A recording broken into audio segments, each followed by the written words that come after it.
കയ്യിലാണെങ്കിൽ ഒറ്റ പൈസ ഇല്ല. തമിഴ്നാട് വേറെ നല്ല ചൂട്. എന്നാ ഒരു കിറുക്കം പോണം, അവനെ വെച്ച് നാളെ ഓട്ടണം. ചേട്ടാ ചേട്ടാ யாரும் கூப்பிடுறது இந்த பையனை பார்த்தா இந்த ஊர் பையனை மாதிரி இல்லையே. ஏதாச்சும் போய் காட்டு போயா தம்பி என்னானோ. ചേട്ടാ എനിക്കൊരു 3 രൂപ ജി പേ ചെയ്ത് തരും. அண்ணா தம்பி வேற 3 ரூபாய் கேக்கியா? இதெல்லாம் அசால்ட் அனுப்பி விடிய.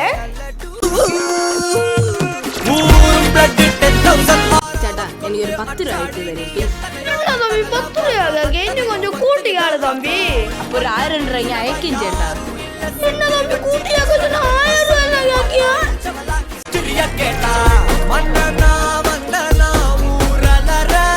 പൈസ ഇല്ലാന്ന് അറിയാം, പിന്നെ എന്തിനു വരെയാടാ. நான் என்னத்துக்கு அங்க வரணும்? நீங்க வாடா, இங்க வா. എന്നാ എത്തി. നട വരട്ടാടാ.